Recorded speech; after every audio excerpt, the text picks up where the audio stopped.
Chers amis, bonjour. Vous êtes invités à participer à une émission que l'on a décidé d'appeler Robert Assante face aux Marseillais. C'est un format un peu différent de ce que nous avons l'habitude de faire, mais avec les Marseillais qui sont là et qui vont m'interroger, on va pouvoir rentrer davantage dans le détail de ce qui vous intéresse, c'est-à-dire Marseille. Marseille ne peut pas être sorti de son contexte national, de ce que l'État fait pour Marseille ou ne fait pas.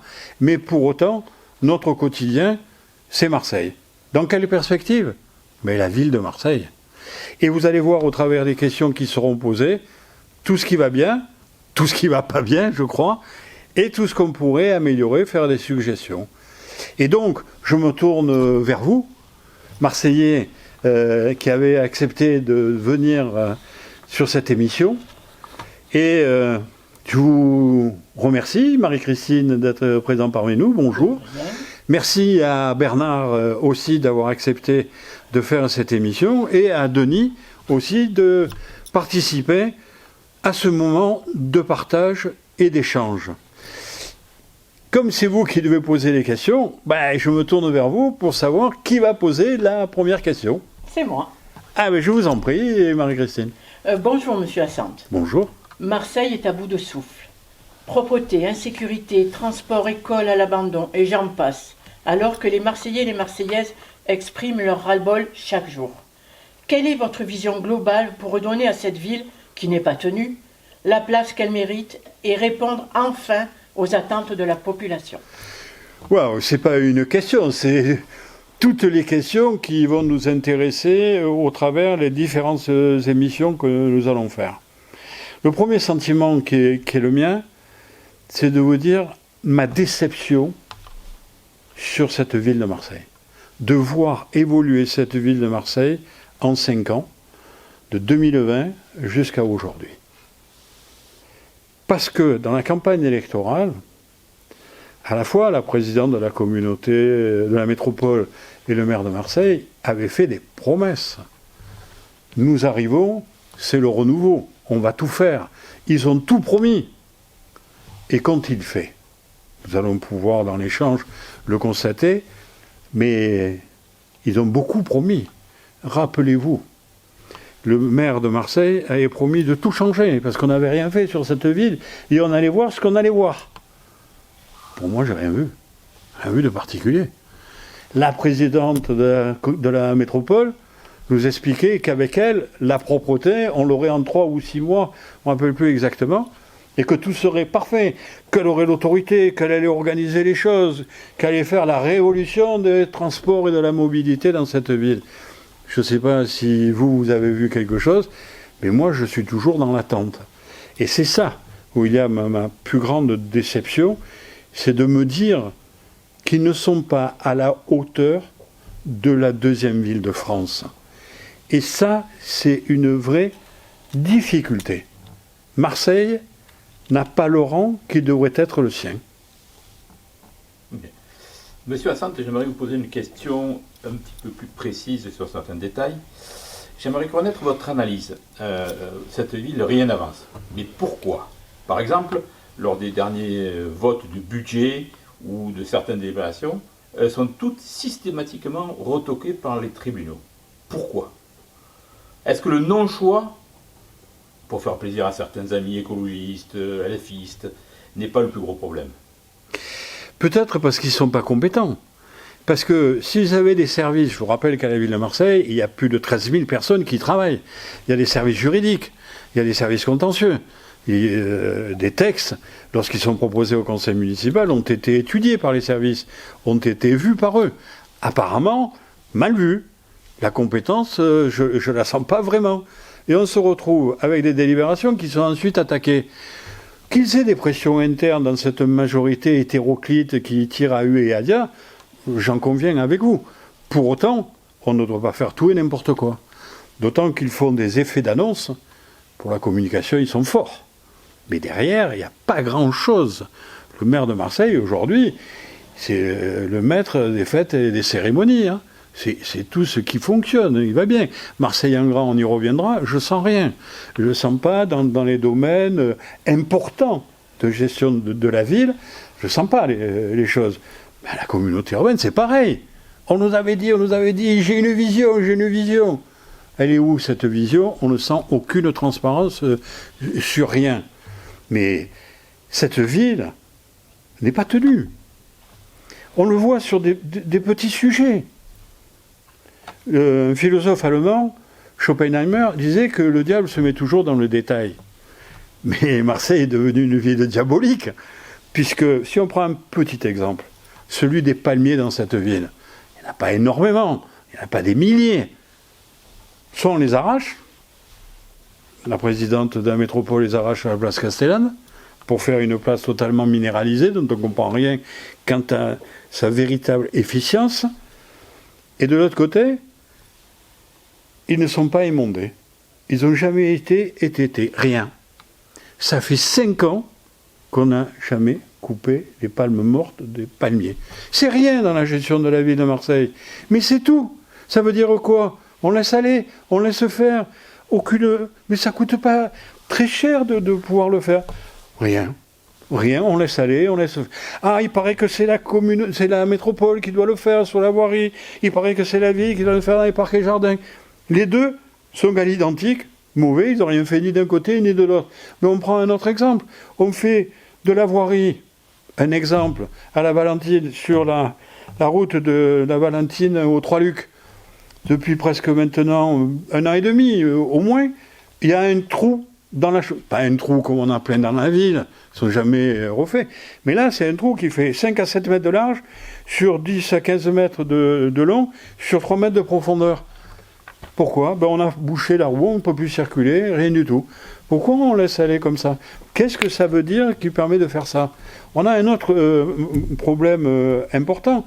On a eu, il y a peu, une volonté de vouloir réaménager le terrain Procida, un espace de 7 hectares sur lequel la ville voulait installer une logistique, un centre de logistique. C'est fou, on ne circule pas, on ne vit pas, on a la pollution, et la ville voulait faire ça. Et tout d'un coup, la ville a dit « Ah mais non, j'ai écouté la population, mais ça fait 2 ans qu'ils travaillent en amont sur le dossier, et c'est pas fait. » La ville n'est pas tenue, il n'y a pas d'autorité, ça tire à U et à Dia. Monsieur Assante, si vous permettez, je voudrais vous poser donc 2 questions. La première, vous avez exercé plusieurs mandats au niveau donc de cette municipalité, sous notamment Jean-Claude Gaudin. Et vous avez tout à fait raison de dire que depuis la nouvelle élection, donc qui a mis en tant que maire, donc M. Payan, les choses ne se passent pas comme elles avaient été dites et annoncées. Effectivement, beaucoup de promesses ont été faites, mais aujourd'hui, peu sont réalisées. Mais donc, pour avoir exercé plusieurs mandats, la question que je voudrais vous poser concerne donc la relation qu'il y a ou qu'il n'y a pas, qu'on ne voit pas, entre la ville de Marseille et la métropole. On se pose toujours la question de savoir qui fait quoi, et le citoyen lambda que je suis se pose régulièrement cette question, et je suis quelquefois abordé par des gens me disant « mais qui c'est qui s'occupe de ça ?» Écoutez, je dis « écoutez, si vous le savez, vous me le dites, parce que moi je n'arrive pas à le savoir. » C'est une excellente question qui tombe à point nommé. Effectivement, on n'arrive pas à savoir quelles sont les compétences des uns et des autres. Et il y a un flou artistique qui est entretenu par la ville et par la métropole. Et où on a des difficultés à suivre, c'est qu'ils se critiquent en permanence, ils s'opposent en permanence, et quand ils font de la communication, ils veulent nous faire croire qu'ils s'entendent bien.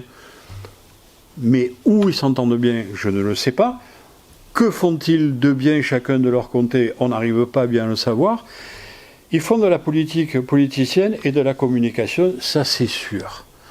Mais on n'arrive pas à savoir qui fait quoi. Mais peut-être simplement parce qu'eux-mêmes ne le savent pas. Ils veulent empiéter sur les compétences des autres pour montrer que c'est eux qui font, pour essayer d'être sur le devant de la scène. La voirie est dans un état lamentable, c'est de compétence de la métropole, mais on ne fait pas parce que ça coûte trop cher, parce que ça ne se voit pas trop. La propreté, la collecte d'ordures ménagères, c'est de la métropole. Ce n'est pas de la ville de Marseille. Les écoles, c'est la ville de Marseille. L'économie, c'est un peu les deux. L'emploi, le logement, les permis de construire, c'est la ville de Marseille. Les espaces naturels, les espaces verts, c'est la ville de Marseille. Le sport, la culture, le loisir, c'est la ville de Marseille. Le transport, la mobilité, c'est de la métropole. Mais surtout, il n'y a pas de clarification, il n'y a pas de complémentarité. Alors, ce que vous voulez me faire dire qu'il faudrait que les deux collectivités soient de la même tendance, c'est possible. Mais ce que je crois surtout, c'est qu'ils peuvent être de ceux qui veulent, pourvu qu'ils créent un pacte de bonne entente de gestion sur la ville, ce qui n'a pas été fait préalablement, puisqu'ils étaient toujours dans les élections, c'est de votre faute, c'est de votre faute. Oui, j'ai appartenu à la municipalité Jean-Claude Gaudin. Oui, pendant 25 ans, j'ai assumé des fonctions d'adjoint dans différentes responsabilités, différentes délégations. Oui, j'étais maire d'arrondissement des 11e et 12e arrondissements. Bien sûr, je l'ai fait avec plaisir, avec désir, avec énergie, et en essayant de comprendre au mieux la population et de leur apporter un plus indéniable. Je ne regrette rien de mon appartenance à la municipalité Jean-Claude Gaudin. Excusez-moi de vous couper, monsieur Lassat, mais je ne vous dis pas ça, mais il se trouve qu'il y a eu une époque, effectivement, où la ville et la métropole, qui ne s'appelait pas métropole, mais communauté urbaine, étaient donc, j'allais dire, dans le même camp, mais c'est pas pour ça que ça marchait beaucoup mieux. Donc, ce qui veut dire quoi? Ce qui veut dire qu'il y a peut-être une volonté et une manque de compétences, certainement, mais le but, c'est que l'intérêt général se rejoigne, qu'on soit d'un côté ou de l'autre de la barricade. Et aujourd'hui, malheureusement, ce n'est pas le cas. Vous avez cité plusieurs exemples, et je pourrais vous en citer d'autres au cours du débat si vous souhaitez. Certainement, on pourra y revenir. On peut voir la piscine de la Bombardière, toutes les piscines qu'il y a sur Marseille, qui sont toutes soit en dysfonctionnement, soit fermées comme la Bombardière depuis 4 ans et demi, 5 ans, dont on n'arrive pas à comprendre pourquoi elle est fermée, alors que les déclarations du maire se font tous les jours pour dire il faut faire des piscines, il faut que les petits aillent apprendre à nager, etc. Donc, ce que je voulais vous dire, c'est que tout n'a peut-être pas été bien fait sur la mandature Jean-Claude Gaudin, mais énormément de choses ont été faites, donc je suis totalement solidaire de ce qui a été fait. On verra au travers le débat qui va se poursuivre que nous pouvons faire beaucoup de choses, même si certaines ont déjà été faites et bien faites. Mais ce que je ne comprends pas, surtout, c'est dans les équipes aujourd'hui en place, ils s'opposent, mais ils sont complémentaires. Ils ont une attitude politicienne qui fait que, sans arrêt, ils s'attaquent, ils se reprochent des choses, mais en même temps, on dirait qu'ils sont ensemble. D'ailleurs, même, il s'est dit dans la presse qu'il pouvait avoir même un accord de gestion pour les prochaines élections municipales. Je ne comprends pas, j'ai du mal à comprendre. Il y a un point sur lequel tous les deux ils ont été d'accord, alors qu'ils avaient promis l'inverse pendant la campagne électorale, c'est de jamais augmenter les impôts. Or, les deux ont augmenté les impôts locaux à leur niveau, à leurs compétences respectives. Donc, quelque part, il y a quelque chose qui ne va pas avec eux. Vous me direz, si ça ne va pas avec eux, il faudrait peut-être les changer. Mais ça, on aura le temps d'y revenir. En tous les cas, je vous remercie pour ce premier échange, pour cette première émission. Nous allons avoir d'autres émissions sur lesquelles vous aurez la possibilité, au travers les commentaires à faire, les suggestions à faire, nous faire remonter un certain nombre d'informations sur ce qui vous intéresse, vous, chers amis.